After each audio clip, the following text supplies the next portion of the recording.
ideas. I'm not confused. I'm just trying to. And what you're working on, and we're going to give you a framework for doing it. So some of the folks have been around the Founders Institute. It's like we give you a structure to do it. One of the challenges that you have anytime that you have a chance to do literally the elevator talk with somebody, and it will happen. And actually, I jokingly told somebody I showed up at a meeting one time, and some of you will be like this. You'll be like the engineer who showed up for the lunch appointment, and I'm like, I only have a half an hour, and he's like, but I've got 72 slides. You laugh, but it's true, right? So true. And Daniel does office hours. If you're lucky enough to get the office hours with Daniel, and he'll do office hours for 20 minutes. We do 20-minute office hours at Founder Institute as well. So if you come into the program, one of the things we do every week is we do office hours from 1 to 6, and then we do the program from 6:30 to 10:30. And so every 20-minute intervals, we do new office hours. And you're like, I can't explain my idea in 20 minutes. That's a problem. So we're going to give you a structure to think about how to explain your idea, so that what happens with this is rather than anybody come from a sales background? Okay. So earlier in your sales career, did you ever have this happen? I've talked you into the deal. You said yes. And then I keep talking. And all of a sudden, now you're not a customer. You're now a prospect again, right? So the problem with your idea is you're so close to your idea. And the name of the blog I write, I'm transitioning it, but has been Forest, Trees, and Bark. And the reason is because when it's your idea, I can help you see the forest through the trees. When it's my idea, all I see is bark, right? Because I'm so close to it, I can't possibly see. And I can't distinguish sometimes what's aspirational and what's really shippable, right? What could be happening in the future and what's actually happening today. So one of the things that we're going to give you a framework to do it with is so you can think about it from the standpoint of if you give somebody 3 or 4 lines and they go, that's really cool, Joel, tell me more, then that's great. And if you're talking to somebody who can actually help you in your expedition to go launch your company, you want them to ask you intelligent questions as quickly into the conversation as possible. Because when you're talking, you don't learn anything new. Or that's just been my experience. So where I would go with you guys, to add a little humor to the thing, right, is I do think that pitching, has become kind of this art form in our little modern business pop culture. And I actually think it pretty much, the reason we got the modern pitch actually came from Hollywood, and the way they pitch stuff, right? Which was always, it's Star Wars with cats, right? I mean, that's how you pitch in Hollywood. That's how much time they give you. You go to the producer and you say, it's Star Wars, but with cats. And he says, that's killer. I would love Star Wars with cats.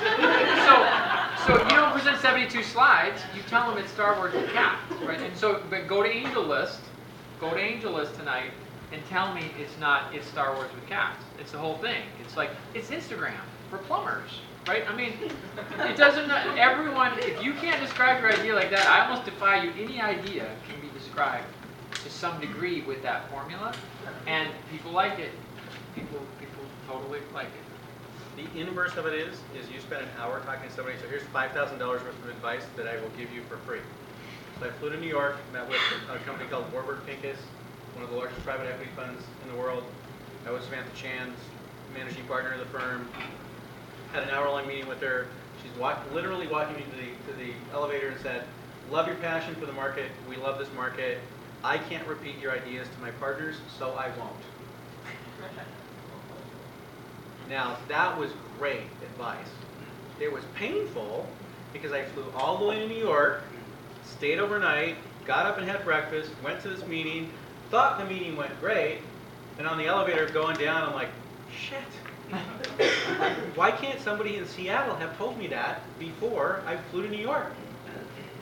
Right? Because there was enough people who listened to my pitch from here, and they're like, awesome, good luck for you. And they probably walked away going, I don't know what he's doing. Right? But that would have been really useful to hear here before I flew there. Right? So my benefit for you is here's a way to go about it. So here's the way you get to do it. From an idea lib standpoint, anybody knows Mad Libs? Type in the thing and it talks the video for you. So there's some great videos on Mad Libs. This is an idea lib version. I want to develop a defined offering to help a target market solve a problem with some secret sauce. So this is as complex as it's going to be. By the way, Simple is hard. Complex is easy. To get something boiled down to simple is hard. So let me walk you through what each of these means, and then we're going to come back to yours. What's an offering? Be specific. Avoid buzzwords.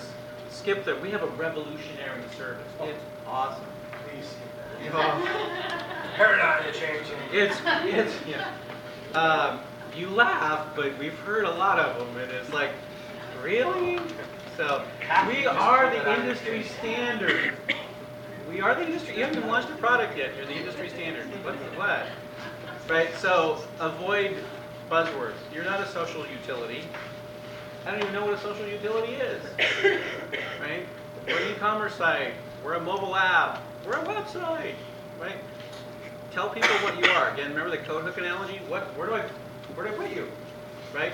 I know Chris. All right, raise your hand. So Chris is a good friend of the family, and he's launching a business. Anybody ever bought a mattress from like a Sleep Country? Chris is launching a store that does that in a different location. And I'm like, dude, come along for the ride. There's stuff here to be super helpful for you about how to get customers to the web, how to convert leads, right? But the great part about his business is we sell mattresses. They're high-end mattresses. They're really awesome. You need a mattress because your old one's bad, right? So sometimes it's a simple explanation, yet we still make it more complex because we know the industry. So for Chris to explain it versus me to explain it is different because I don't know the industry, right? So make it simple. Get rid of buzzwords. You're like, that's the way we talk in our industry. That's not the way your customer talks. Audience. Identify the market. Identify the demographic. Who is your buyer? Not everybody, right? Who is your buyer? Clarify the buyer. Be specific to the markets. This is, we sell to purchasing managers. Ali and I were just talking about his idea. Who is the buyer within the market? We sell to this market. And the more you know about that, and what happens and is... for B2B, guys, that's what the century before. For B2B, that means the person's role, title.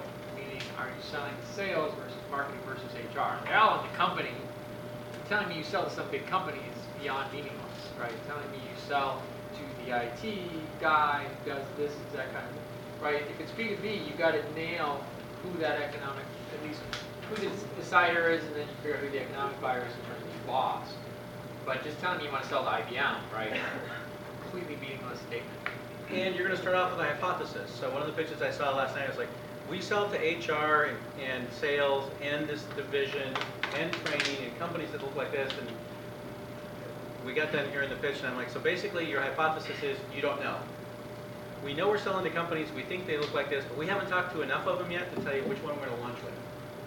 But if you're going to go out and pitch investors, if you're going to go out and pitch for co-founders, right, which you may find in this room, your ability to communicate your idea, to get them to join you in this endeavor is really important, which means they have to understand who's the right target market. Right? All right, last problem. Is there a problem you're solving? So I worked for a big Japanese firm at one point before I joined their venture capital firm, and they're like, we developed this really cool widget. What is it? Well, it's a USB thumb drive that has a fingerprint sensor on it and a processor inside. I'm like, that's awesome. What do you do with it? I'm like, we don't really know, but it's really cool. Right? So any of you engineers, I'm sorry, I'm not trying to make offense of engineers. But there's like, we built a product, it's looking for a problem, and we thought you could help us find the problem that it solves. I'm like, how many man hours have you guys spent on this? And the answer was, a lot, right? And after a while, I'm like, we looked around, we tried to find a problem. Finally, I'm like, you know what? There's no problem that's solved. I'm like, and it's biometrics. And we were talking about timing and market. Anybody still use biometrics on their laptop? You haven't replaced your old IBM yet? Right? That was the only thing it got used for was password control, and it never took off the way that people thought it would. Right? So we finally spent, there's no problem that you're solving. So when in doubt, go back to either follow the money or follow the problem that you're solving. So yeah, viable, so problem, secret sauce. What's unique about how you're doing it? sometimes you'll get investors and people talk to you go, what's your sustainable competitive advantage? And it's a dumbass question, right? It's like a trapped, when did you stop beating your wife question, right? Because there is no sustainable competitive advantage in tech. You have two competitive advantages. And by the way, I lost this argument with Glenn Kelman at one point, who runs Redfin, and he and I were having it like, well, he's like, bullshit, there's no sustainable competitive. Knowledge of your customer and speed. Other than that, there aren't any. Right? Unless you have enough money to go write a ton of patents, which most of you probably don't. And patents are only good if you can afford to defend them. Ask the lawyer. So it's not that you shouldn't consider intellectual property. That's not my message. Yeah, I think it's more these days, as you were saying before, is, the secret sauce is often, we're going to do this in such a way that the existing players just couldn't do this or wouldn't do this because it would be like, putting sharp knives into their arms for them to embrace our business model, right? That is actually a little bit of a defense. It's the reason Southwest killed the airlines, and lots of businesses able to do that. It's not that they couldn't copy everything that they did, but to embrace their model, it's Amazon versus Best Buy, right? It's like, well, Best Buy wanted to close all of its stores, right, and junk all of its sort of understanding with the consumer and start over as a website, and probably get rid of the name. Sure, they could compete head-to-head against Amazon, right? So that's where I think that the differentiators lie today, is like, what were the guys at Texas, the guys going against car dealers? It's like, well, sure, they can compete with my model if they want to shut down their whole dealership, right? Those are good competitive disadvantages, right? It's not magic secret sauce anymore, but just the other people can't do it, won't do it, don't want to do it this way. That gets people's attention. So here's what I want you to do. I want you to take 5 minutes right now to write your idea into this format. So indulge me for 5 minutes. Because some of you are like, I so have this, I don't need to write it down. Indulge me for 5 minutes. Because it'll make the interaction you get from people around you and the feedback you get from us much more valuable. Okay? So take 5 minutes. I'll tell you now, you're going to come to my office and try to explain what you do, and I'll send you to this when you've done it poorly anyhow. So I'll also do it now. Here we go. See?